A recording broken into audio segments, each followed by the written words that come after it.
El título de mi texto es Recuerdos y reflexiones sobre cómo se constituyó mi condición de escritora judía latinoamericana.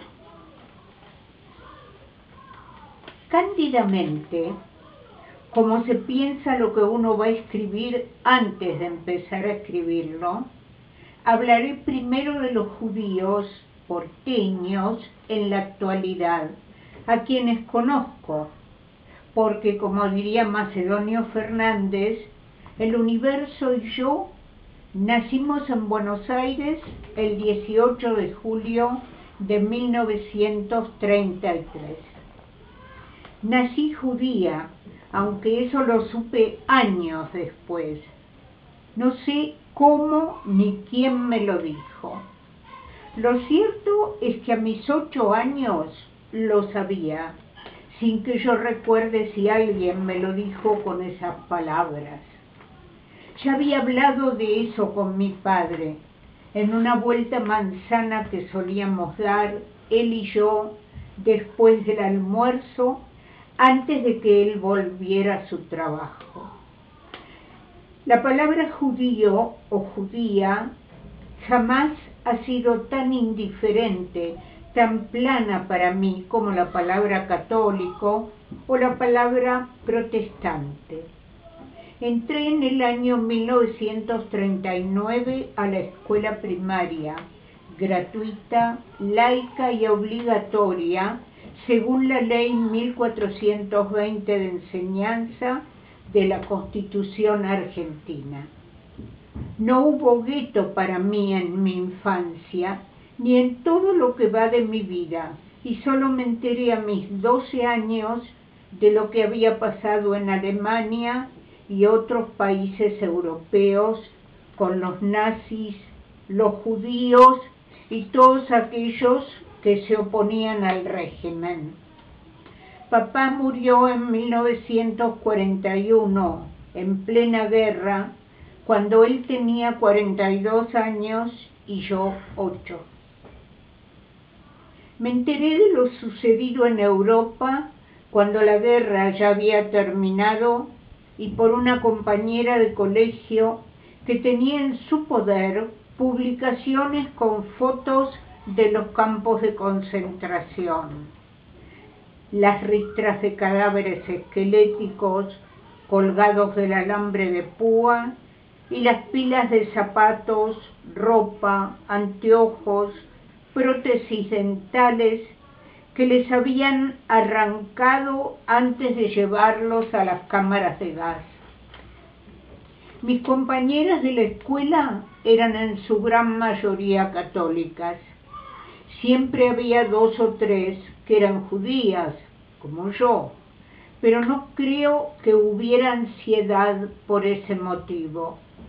Las católicas solían tener apellidos españoles o italianos, como Fernández o Bellagamba, como era natural por la masa de inmigrantes que había ingresado en el país en las 2 o 3 décadas anteriores, y muchas descendían de españoles por una rama y de italianos por la otra. Pero si una se llamaba Alicia Steinberg o Steinberg o Steinberg, como me llaman en Estados Unidos, o Celia Breslier o Rebecca Mankowski o Jovita Kobrinsky o Delia Cohen, cada tanto debía responder a quienes les preguntaban, ¿qué es ese apellido? Tampoco aparece entre mis recuerdos la primera vez que me lo preguntaron. Yo a mi vez, de mala fe, puesto que conocía la respuesta, le pregunté a mi madre, ¿qué debo decir cuando me preguntan qué es el apellido Steinberg? Decí que es alemán judío, me respondió. Procedí a contestar de esa manera y me tranquilicé, porque una vez obtenida esa respuesta, los curiosos, o mejor dicho, las curiosas, ya que solían ser las chicas las que preguntaban, no seguían preguntando. De allí en adelante, sobre todo cuando me acerqué a la edad en que las niñas comienzan a interesarse en los muchachos y los muchachos en las niñas, me llegaron algunas indicaciones de mis mayores sobre la forma de elegir novio. Mejor que sea un muchacho judío, me decían mi abuela y mis tías. Mamá, como siempre, no hablaba o no estaba presente. Era una mujer que trabajaba. Esto quería decir que no se dedicaba únicamente a la casa y a los niños, sino que tenía una profesión y la ejercía. Aunque no hubiera sido profesional, sino simplemente empleada de oficina, o hubiera tenido un oficio como el de peluquera, o el de vendedora de tienda, o el de modista, o el de portera de un edificio, era una mujer que trabajaba. Los muchachos judíos son mejores que los cristianos, aseguraban la abuela y las tías. No decían católicos, sino cristianos. Palabra esta más abarcadora porque incluía a los protestantes, una comunidad menor que la de los judíos. No hay tradición protestante en estos países. Hay hijos de protestantes, hay nietos de protestantes, aunque esto es menos frecuente. Pero en Latinoamérica más bien la gente ingresa en las religiones protestantes por ideología o por convicción. Les contaré un sueño reciente que tuve y que salvé, anotándolo, de que se convirtiera en la bruma de los sueños habidos, desflecados y desaparecidos de toda la humanidad, y aún de los monos que nos precedieron y de los perros que nos acompañan. Sueña el can, dice Francisco de Quevedo en su libro Los sueños, publicado por primera vez en 1604, con los hechos que hubieron de sucederle ese día. Siglos después, el austríaco Sigmund Freud dijo en lengua alemana: uno sueña con uno. En el sueño, yo era una niñita perdida en el mundo, de la mano de adultos que la cuidaban y que por su severidad parecían ser de la policía, aunque tal vez no lo eran. Y con la policía me he encontrado recientemente cuando tuve que renovar mi pasaporte y ellos no lo hicieron a tiempo, y esa es la causa de mi ausencia física en este simposio. Pero vamos a los temas que anuncié en el abstract, que no he leído, pero que voy a leer al final de este trabajo. Vamos a los temas que anuncié en el abstract para que no me pierda, según mi costumbre, en vanas especulaciones y asociaciones libres que son buenas y hasta recomendables para la literatura, una forma de narración que está lejos de servir siempre a la verdad, destinada a entretener al lector, aunque cuando ha pasado algún tiempo y se convierte en historia, se use también para aportar datos a otras disciplinas más serias.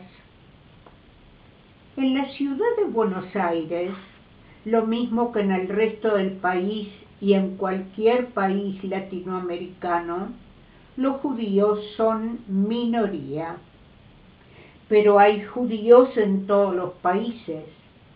No daré cifras, en todo caso diré, sin temor a equivocarme, que las comunidades judías, aunque no se comporten como verdaderas comunidades, son siempre una minoría del total de la población. En el caso de Argentina, la posible diferencia entre judíos y no judíos es población total alrededor de 40 millones de habitantes. Comunidad judía, 500.000 almas o menos, porque esa era la cifra en la primera mitad del siglo XX, y sabemos que disminuyó debido a que junto con otros argentinos no judíos, muchos argentinos judíos emigraron a otros países, unos en pos de un nivel socioeconómico más satisfactorio y otros durante la dictadura militar por ser parte de los perseguidos políticos. Volvamos al sueño. Teníamos, mi familia y yo, una niñita, que era mía y de las personas que me acompañan en este avanzado periodo de mi vida. Ella caminaba con sus 2 piececitos por una calle de Buenos Aires, pero aún no había aprendido a hablar, aunque cada tanto dejaba escapar sonidos sin significado. Parecía tranquila y un poco tonta, como cualquiera que no sabe hablar en el idioma de quienes lo rodean. Así fueron mis primeros tiempos o tiempitos en este mundo. Salí del vientre de mi madre por la vía tradicional y, según me contó ella, con gran sufrimiento de su parte, en la maternidad del Hospital Rivadavia, en Buenos Aires, en 1933. Cuando por fin me habló de esto, mamá solo se refirió en primer lugar al sufrimiento que le causé al salir al mundo. Cuando tuve edad para entender de qué me estaba hablando, le oí decir con frecuencia: pasé una noche sin dormir para que vos nacieras. Pero, pensaba yo, ¿no valía yo una noche sin dormir? Y mamá agregaba soñadora: en cuanto naciste, me dieron un gran vaso de leche tibia. Entretanto, la partera esperaría la salida de la placenta y las enfermeras me estarían bañando y adecentando, mientras mi madre, después de una noche entera de dolor, la doctora Luisa Imas de Steinberg, odontóloga, que me había hecho el gran favor de parirme aquella madrugada, mala noche y parir hembra, para que pudiera respirar el aire de este mundo, bebía el mencionado vaso de leche. Al cesar los alaridos de mi madre y ser reemplazados por mis berridos, todo volvió a su cauce y poco después, bañada, vestida con mi ajuar de bebé, entalcada, con babero, batita de algodón, batita tejida, babero bordado, ombliguero, pañal fino, pañal grueso, faja arrollada alrededor de mi pancita, fui puesta en sus brazos. Y lo único que le quedó a ella, a mi madre, como recuerdo de esta gesta, no fue mi pequeña anatomía, los 10 deditos de mis manos y los 10 deditos de mis pies, mis párpados hinchados, mi carita crispada de angustia por haber tenido que pasar por un túnel demasiado angosto para mi cabeza. Lo que quedó en su memoria fue aquel gran vaso de leche tibia con que calmó su hambre y su sed, y selló la desaparición del dolor y su precioso bienestar recuperado como por encanto. Nací, hermanos, en esta dulce tierra argentina, pero el primer recuerdo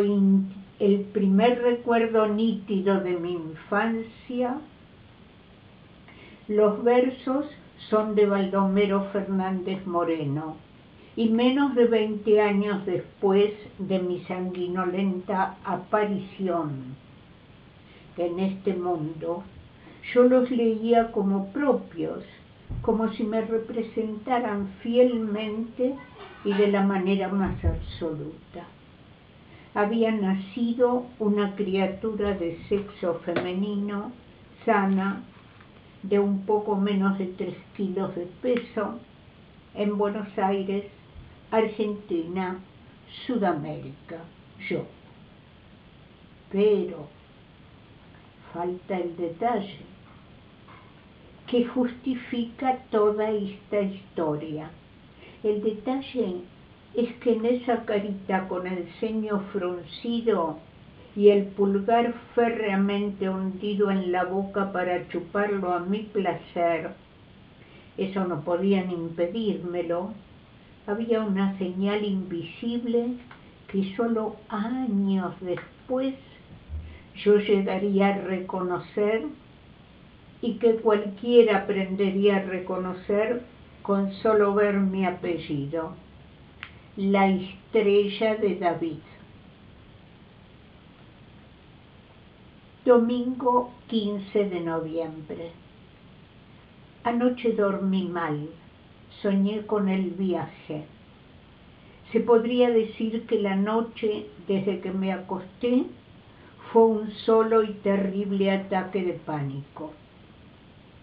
Sin embargo, solo ahora, a las 8:23 de esta mañana, nublada, gris y algo ventosa, se va levantando la niebla en mi cabeza.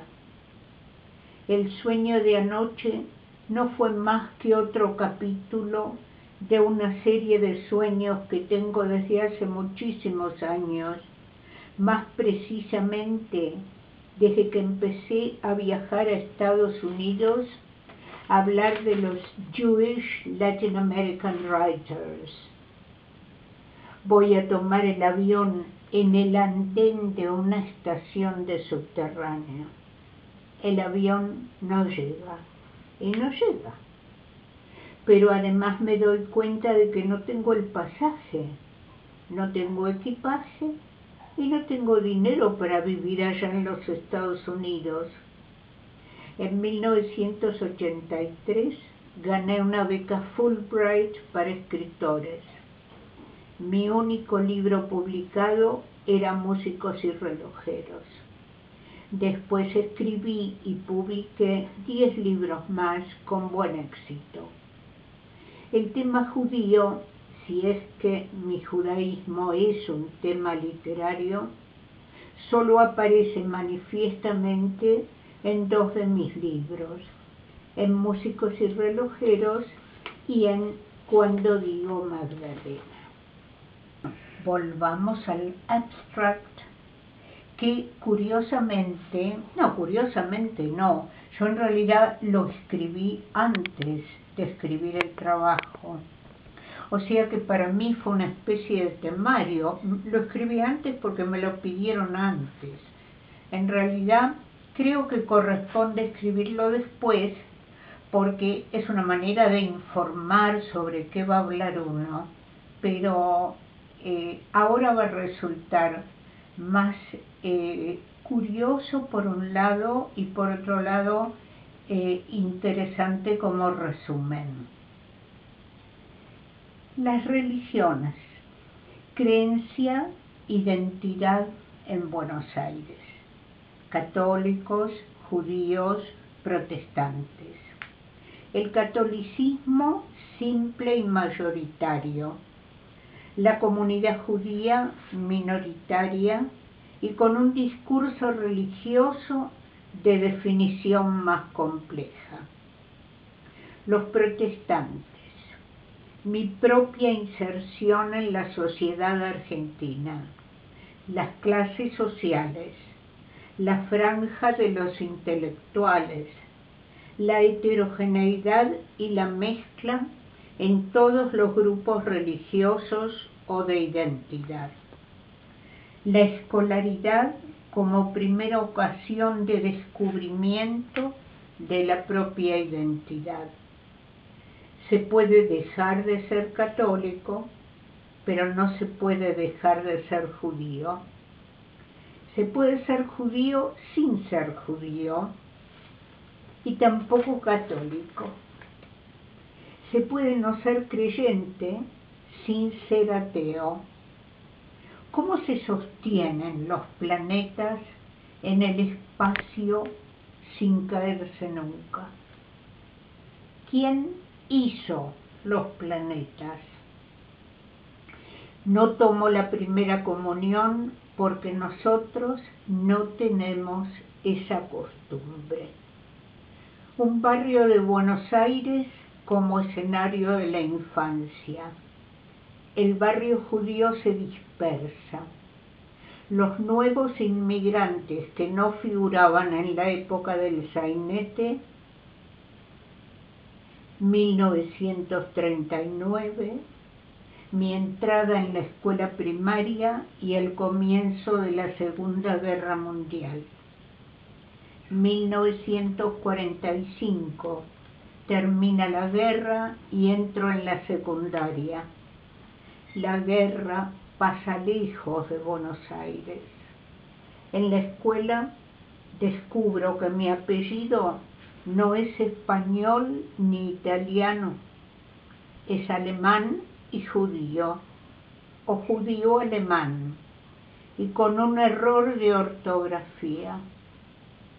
Pero mis abuelos no son alemanes, son rusos. Es fácil ser hijo o nieto de españoles o de italianos. Es difícil ser ruso y tener un apellido alemán judío o judío alemán. No voy a misa ni tomo la primera comunión porque los judíos no tenemos esa costumbre. Otros tienen la costumbre de creer en Dios.